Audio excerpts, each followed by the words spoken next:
إلى ربهم ينسلون قالوا يا ويلنا من بعثنا من مرقدنا هذا ما وعد الرحمن وصدق المرسلون إن كانت إلا صيحة واحدة فإذا هم جميع لدينا محضرون فاليوم لا تظلم نفس شيئا ولا تجزون إلا ما كنتم تعملون إن أصحاب الجنة اليوم في شغل فاكهون هم وأزواج في ظلال على الأرائك متكئون لهم فيها فاكهة ولهم ما يدعون سلام قولا من رب رحيم وامتازوا اليوم أيها المجرمون ألم أعهد لكم يا بني آدم ألا تعبدوا الشيطان إنه لكم عدو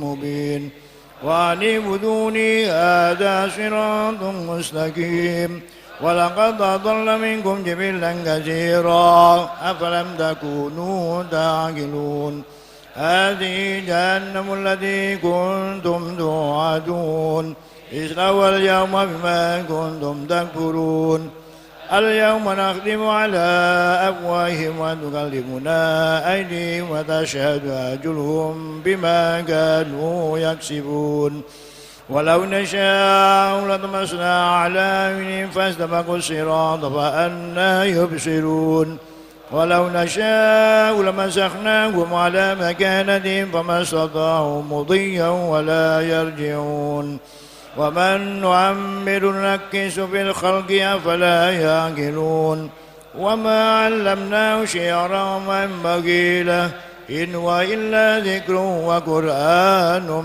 مبين لينذر من كان حيا ويحق القول على الكافرين أولم يروا أنا خلقنا لهم مما عملت أيدينا أنعاما وهم لها مالكون وذللنا لهم فمنها ركوب ومنها يأكلون ولهم فيها منافع ومشارب أفلا يشكرون واتخذوا من دون الله آلهة لعلهم ينصرون لا يستطيعون نصرهم وهم لهم جند محضرون ولا يحزنك قولهم إنا نعلم ما يسرون ما يعلنون أولم ير الإنسان أنا خلقناه من نطفة فإذا هو خصيم مبين وضرب لنا مثلا ونسي خلقه قال من يحيي العظام وهي رميم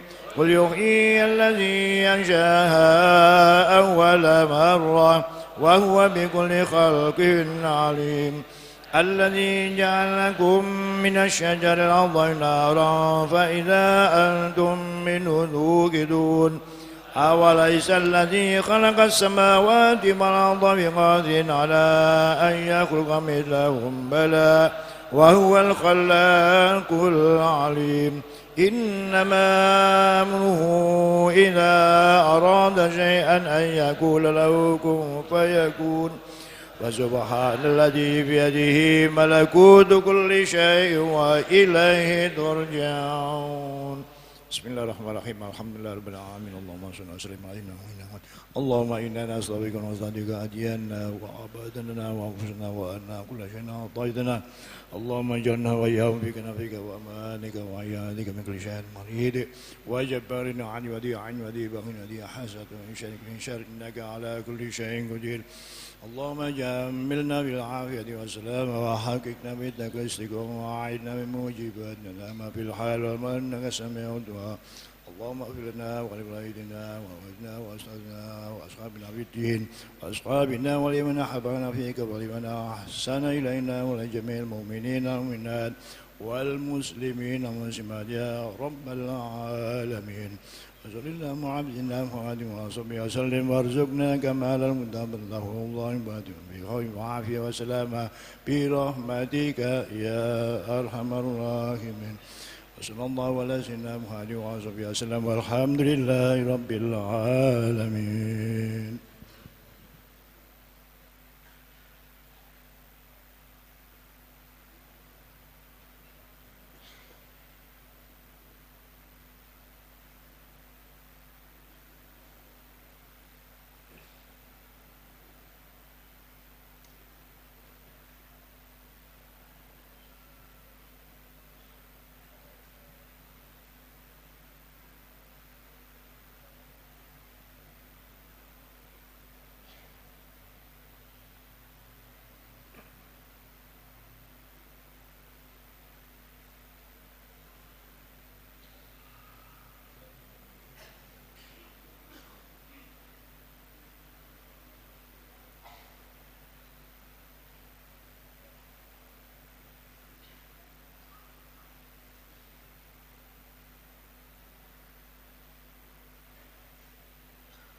تعليم وتعلم الإفادة والاستفادة والنفع الانتفاع إلى أرواح والدينا والديكم ووالدتنا ووالدكم ووالد المسلمين ثم إلى أرواح أولياء صلح البلدة ومن عمر هذا المسجد وعبد الله في سابقا ولاحقا أن الله تغشاهم بالرحمة والمغفرة ثم الجنة ويختم لنا ولكم حسنا في خير وطف عافية وإلى حضرة النبي محمد صلى الله عليه وسلم الفاتحة. أعوذ بالله من الشيطان بسم الله الرحمن الرحيم الرحمن الرحيم إياك نعبد وإياك نستعين صراط الذين أنعمت عليهم بسم الله والحمد لله والصلاة والسلام على رسول الله سيدنا مولانا محمد بن عبد الله وعلى آله وصحبه ومن والاه ولا حول ولا قوة إلا بالله أما بعد. Kemarin kita terangkan tentang masalah puasa. Kemudian dianjurkan bagi orang yang melaksanakan ibadah Ramadan untuk meninggalkan segala urusan syahwat. Karena tujuan puasa itu adalah mentaklukkan nafsu. Bukan tujuan puasa itu adalah untuk kuat-kuatan nahan lapar dan haus, tapi mentaklukkan nafsu. Bagi orang yang makanannya banyak, untuk puasa dikurangi makannya. Bagi orang yang makannya nikmat-nikmat, lezat-lezat, justru puasa dikurangi. Bagi orang yang pakaiannya mewah-mewah, bagus-bagus, dikurangi yang sederhana. Bahkan di siang hari, kalau perlu minyak wangi pun enggak dipakai. Kenapa? Karena kita membentuk diri kita adalah melawan dan menaklukkan nafsu kita. Nabi menggambarkan orang puasa itu menaklukkan nafsu, yada'u ta'amahu wa syarabahu wa syahwatahu min ajli fasawmu li wa ana ajzi bihi. Dalam hadits qudsi Allah menyatakan ini orang puasa ninggalkan makannya di siang hari padahal dia lapar. Ninggalkan minumnya di siang hari padahal dia haus. Ninggalkan urusan syahwatnya di siang hari padahal dia lagi birahi. Puasa itu benar-benar berkorban untuk aku. Karena itu kata Allah, aku yang akan mengganjar pahalanya orang puasa sendiri. Karena memang nafsu ini saudara, yang menjadi diri kita lepas kontrol. Ada aduwika nafsuka allati baina jambaik. Musuh yang paling utama itu bukan setan, bukan Yahudi atau Nasoro, nafsu kamu yang ada di tubuh kamu. Kenapa? Karena di tubuh kita itu nafsu. Sulit. Saudara, kalau ada ular berbisa di muka kamu, cara untuk menyelamatkan diri daripada ular, ya mundur ke belakang. Kalau ularnya ada di belakang, caranya ya maju ke depan. Kalau ularnya ada di kanan, ya bergeser ke kiri. Kalau ularnya di kiri, ya bergeser ke kanan. Lah kalau ularnya di dalam baju kamu, di dalam tubuh kamu, ini yang paling bahaya. Musuh kamu yang ada di luar, itu adalah mudah untuk ditangani. Tapi musuh kamu yang ada di dalam, itu yang sulit, saudara. Karena itu, Setelah Nabi SAW pulang dari perang Badar yang begitu hebat, keringat mereka belum kering, darah musuh masih berkucur ada di pedang mereka. Nabi menyatakan, raja'na minal jihadil asghar ilal jihadil akbar. Kita sekarang telah selesai pulang dari perang kecil menuju kepada perang yang besar. Kaget sahabat, perang dahsyat itu dikatakan kecil. Kemudian masih ada rencana perang yang lebih besar lagi. Wamal jihadul akbar ya Rasulullah, jihad akbar itu apa yang dimaksud wahai Nabi? Jihadun nafas, jihad melawan nafsu kamu. Termasuk puasa bagian jihad melawan nafsu. Karena itu jangan kamu di puasa merencanakan al-badokanu wal pangananu. Jangan hanya makanan yang jadi rencana. Kolang kaling, jus, apalagi itu, kolak, rujak, bakso. Masya Allah, perut kita seperti restoran, saudara. Nah, disinilah kita harus paham, oh, kita benar-benar harus menaklukkan nafsu. Ya, jangan terlalu dikit juga sih makan, akhirnya lemes nanti. Farubba makhmasatin syarrum minat tukhami. Kadang-kadang lapar juga lebih berbahaya daripada kenyang. Wah, saya nggak mau makannya dikit. Setelah itu diinfus selama 1 bulan. Nggak bisa ibadah jadinya. Ada amalan bagi orang puasa yang dikatakan oleh Nabi membatalkan pahala puasa. Puasanya sah, tapi pahala nggak dapat. Sama dengan boleh bekerja, tapi jangan minta gaji. Kira-kira gimana? Wah, keberatan saya. Ya, ini begitu. Puasa sah, cuma nggak dapat pahala. Khamsun yufattirna shaim. 5 perkara ini bisa membatalkan pahala puasa. Apa? Al-kadzib, bohong. Bohong jangan dijadikan wirid di bulan Ramadan. Kadang-kadang supaya mendapatkan bantuan, bohong saudara.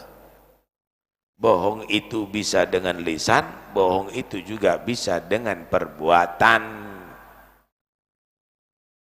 Gimana bohong dengan perbuatan? Banyak. Dimelas-melaskan. Kenapa? Tidak apa-apa. Tapi dimelas-melaskan. Kalau perlu pakai bedak biar kelihatan pucat. Ini bohong. Itu adalah bohong juga. Bohong itu adalah membatalkan pahala puasa. Yang kedua, al-ghibatu, menghibah, menceritakan saudaranya yang sekiranya tidak senang dengan cerita itu.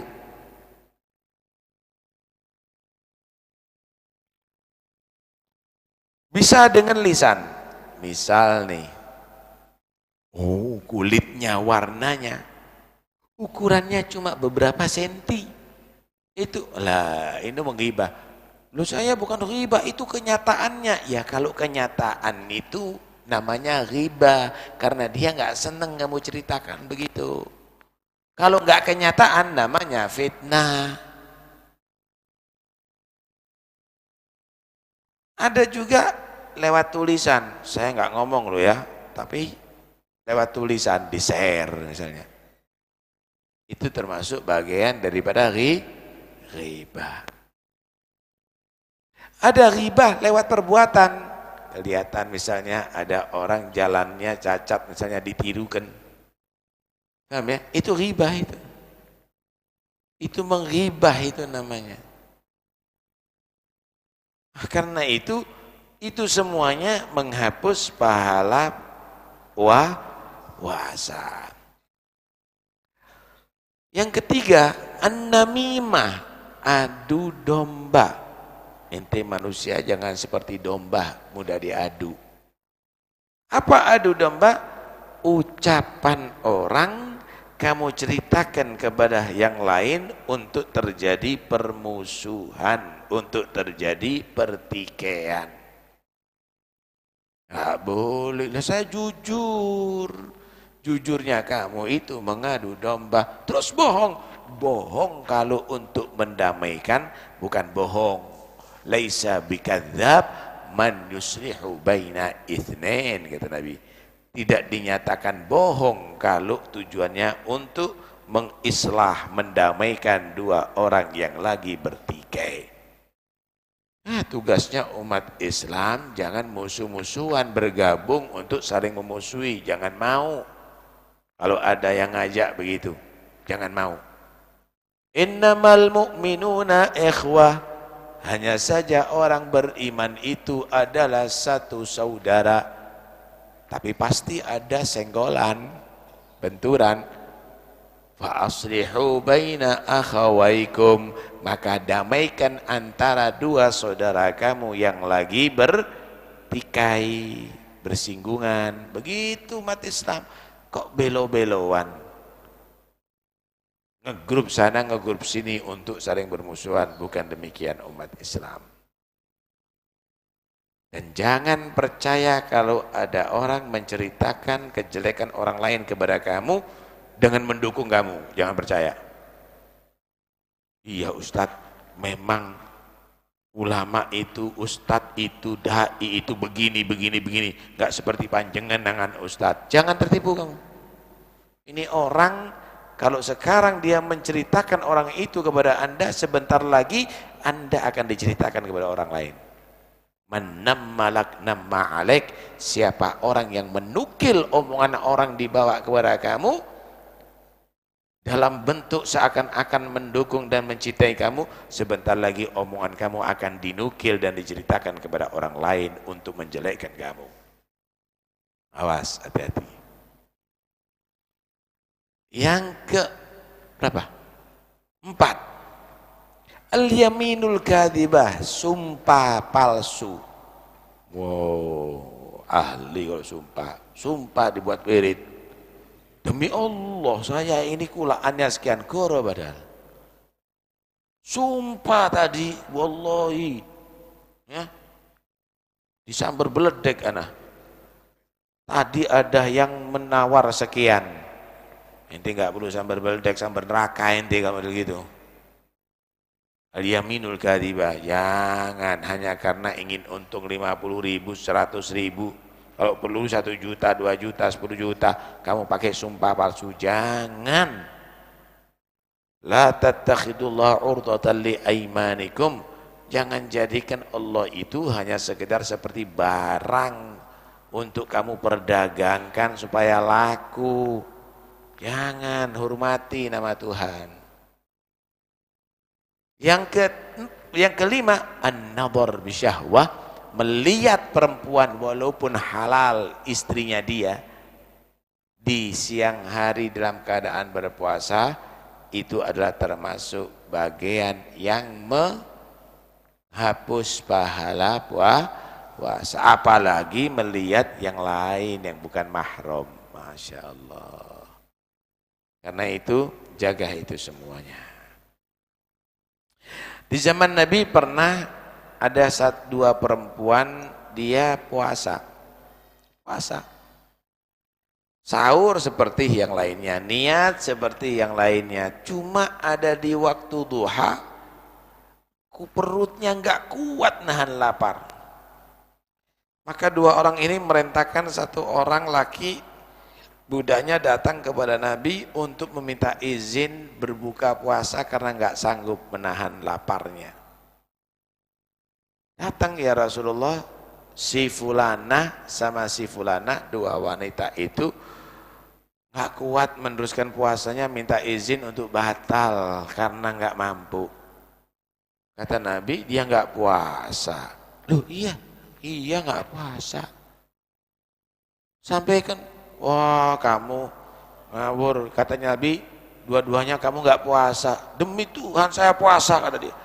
Puasa, saya puasa, kata dia. Saya puasa, beneran, beneran. Sampaikan sama Nabi puasa.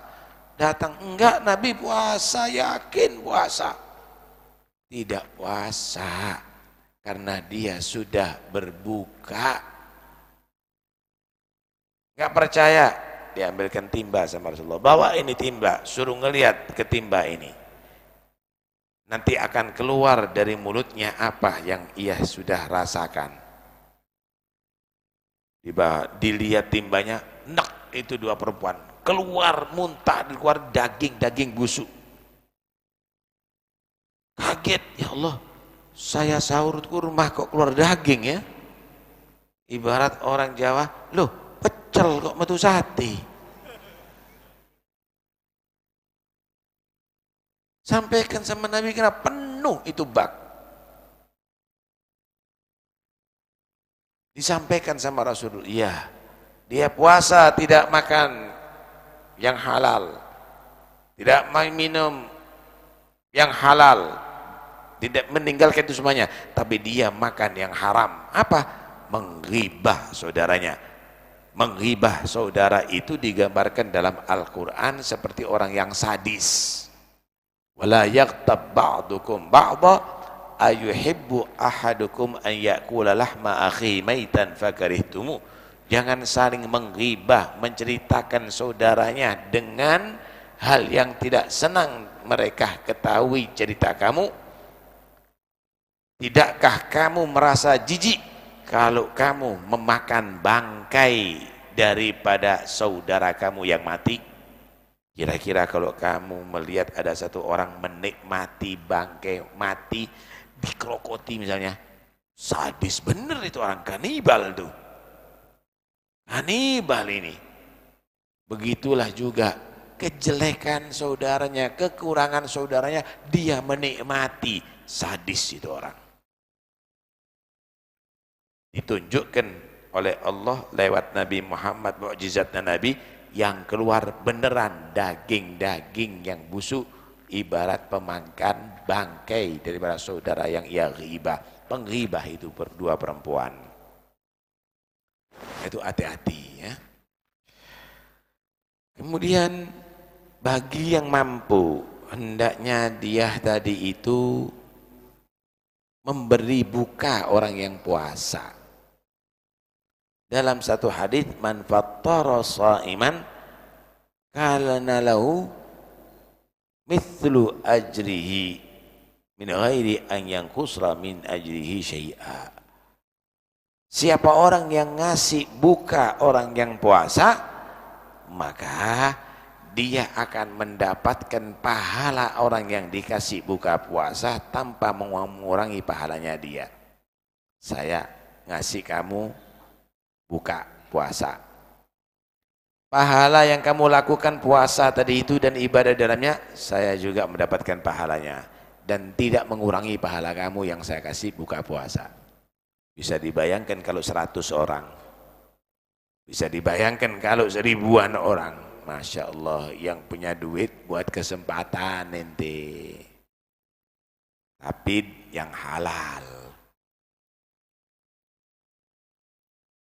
Beberapa orang sahabat yang miskin, dia mengeluh, ya Rasulullah, laisa kulluna yajidu ma yufatturu bihi shaim. Enggak semua kita ya Rasulullah punya untuk memberikan buka orang puasa, lumayan 10.000. Enggak semuanya ya Rasulullah mampu.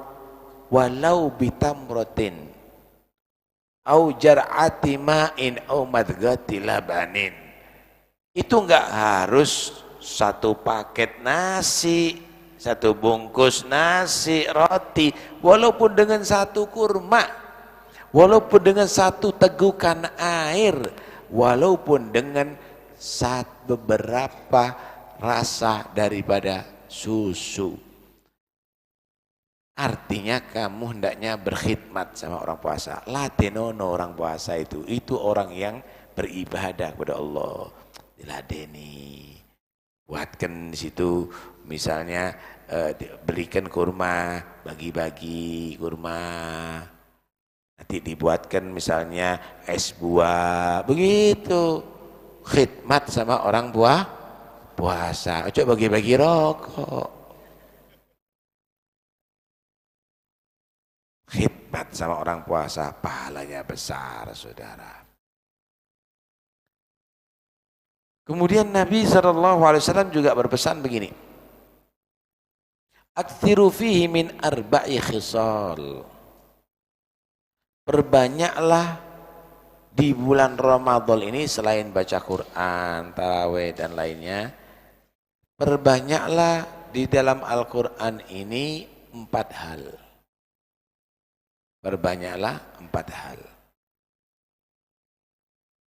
Kalau kamu di bulan Ramadan perbanyak wiritan 4 hal. Khaslatani turduna bihima rabbakum. 2 hal, 2 perkara kalau kamu perbanyak di bulan Ramadan akan membuat Allah ridha kepada kalian semuanya. Wa khaslatani la ghinan lakum anhuma. Ada 2 perkara yang kamu tidak pernah tidak memerlukan daripada 2 itu, selalu membutuhkannya sampai akhirat. Ammal khaslatani allatani turduna bihima rabbakum, adapun 2 perkara yang kamu jika lakukan perbanyak di bulan Ramadan membuat ridha Allah kepada kalian, yaitu fatashhaduna an la ilaha illallah wa tastaghfiruna. Pertama, kamu mengucapkan asyhadu an la ilaha illallah. Kedua, kamu memperbanyak istighfar astaghfirullah. Asyhadu an la ilaha illallah astaghfirullah. Ammal khaslatani allatani turduna bihima rabbakum, adapun 2 perkara yang la ghinan lakum anhuma, yang kamu tidak pernah tidak memerlukannya, selalu membutuhkan 2 ini walaupun di akhirat. Fatas'alunal jannah, kamu minta surga Allah. Emangnya ada enggak perlu surga? Coba angkat tangan kalau enggak perlu surga ente. Yang kedua, watasta'iduna minan nar, kamu minta berlindung dan selamat daripada siksa neraka. Ada yang sanggup disiksa neraka? Karena itu perbanyak 4 hal di bulan Ramadan. Asyhadu an la ilaha illallah, baca syahadah. Astaghfirullah, baca istighfar. As'alukal jannah, aku mohon surga, minta surga. Wa a'udzubika minan nar, dan aku minta berlindung dari neraka. Siti Aisyah pernah tanya kepada Nabi, ya Rasulullah, kalau di satu malam aku yakin itu malam Lailatul Qadar, kira-kira doa apa yang aku perbanyak? Kalau aku yakin malam itu Lailatul Qadar, kira-kira doa apa yang aku perbanyak? Maka Nabi mengajarkan, guli Allahumma innaka afuwun tuhibbul afwa fa'fu anna. Ya Allah, Engkau adalah Tuhan yang maha memaafkan, senang memaafkan kesalahan hambanya, maafkan daripada semua kesalahanku. Kalau digabung baca apa? Asyhadu an la ilaha illallah astaghfirullah nas'alukal jannata wa na'udzubika minan nar. Allahumma innaka afuwun tuhibbul afwa fa'fu anna ya karim. Itu bukan doa ngenteni buka, tapi itu dibaca di setiap saatnya di bulan Ramadan. Ya, jangan teni buka tok. Asyhadu alla ilaha. Mari ngono adzan buat. Ya, jangan. Ya. Nah, itu dilakukan, diperbanyak. Panjang sekali kalau kita terangkan ada di bulan Ramadan ya. Sebenarnya akan saya terangkan tentang masalah zakat fitrah. Tapi insya Allah pengajian yang akan datang pengajian penutupan. Saya terangkan insya Allah zakat fitrah kalau perlu sama sholatul idnya sekali. Ya, kalau perlu sama sholatul idnya sekali. Ya, diniati. Mudah-mudahan semuanya panjang umur. Sehat walafiat insyaallah. Ramadan kita masuk segar, bugar, melaksanakan puasa dengan baik. Selamat semuanya insyaallah daripada virus corona. Ya, kalau takut sama Allah insyaallah selamat daripada virus corona. Nekat geledek sama virus kamu akan kalah. Ya enggak? Minta perlindungan daripada siapa? Allah subhanahu wa ta'ala. Takut dari macan, jauhi macan. Takut dari Allah, dekatkan diri kepada Allah. Jangan jauhi Allah subhanahu wa ta'ala. Termasuk kita malam hari ini ada di masjid. Kita memohon supaya diberi sehat oleh Allah subhanahu wa ta'ala. Diselamatkan daripada corona. Wabah ini diangkat oleh Allah subhanahu wa ta'ala. Amin. Allahumma amin. Jangan pesimis, harus optimis ya. Jangan nanti karena ketakutan akhirnya kalau begitu saya bisa sakit temenan kau. Sekarang sudah sakit inti kalau begitu itu. Ya. Niati saya menghadiri majelis untuk supaya saya sehat. Saya sholat berjamaah untuk saya sehat. Saya hadir sholat Jum'ah untuk saya sehat. Begitu seharusnya. Ya, jangan ketakutan, datang ke masjid ente ketakutan. Yang masuk pasar tidak pernah takut. Yang masuk pasar enggak pernah takut. Alah, mau ente di masjid, mau dalam kamar, mau dalam istana, kalau sudah takdirnya Allah, ente akan kena virus itu. Nah, ente akan kena. Insyaallah kita melihat Anda orang-orang yang soleh, berkah duduk sama Anda insyaallah. Ya, mudah-mudahan insyaallah semuanya selamat. Tapi jangan sombong. Ayo datang ke sini, datang temenan ente. Oh, enggak boleh nantang-nantang gitu. Di Ihya itu diceritakan ada satu orang nantang, Pak. Ya Allah, aku cinta kepadamu, terserah, ujilah aku ya Allah. Nah, dikasih enggak bisa kencing, Pak. Satu hari dia enggak kencing, mulai udah duduknya dah enak. 2 hari udah mulai pucat. 3 hari enggak kuat nyerit-nyerit ya. Panggil anak-anak, tolong ya, ludaono aku kata dia. Nih orang yang lancang mulutnya untuk menantang ujian Tuhannya. Jangan minta selamat, minta sabar, minta kuat. Salullahal afiyah fa innahu ma utiya abdun ba'dal iman afdal minal afiyah. Minta kepada Allah setiap saatnya sehat. Karena tidak ada seseorang yang diberi nikmat oleh Allah setelah diberi keyakinan lebih afdal daripada minta sehat kepada Allah subhanahu. Nikmat yang paling afdal setelah menjadi beriman adalah menjadi orang yang sehat zahir dan sehat batin. Sehat zahir daripada segala penyakit termasuk virus corona, sehat batin pikiran-pikiran yang merusak iman yang akhirnya suudzon kepada Allah, suudzon terhadap hamba Allah subhanahu wa ta'ala. Mudah-mudahan selamat semuanya. Amin Allahumma amin, amin Allahumma amin. Malam Ahad besok ada diadakan Mi'raj, Isra dan Mi'raj Nabi di Masjid Basyekh di Rangge. Masjid yang saya bangun ada di sana. Acaranya malam Ahad ya.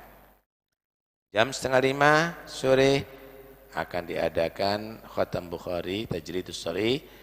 Setelah maghrib kita akan baca, ada di situ. Tapi saya mohon jangan rokokan yang khusyuk. Dan mungkin ada sedikit ceramah, ada di sana.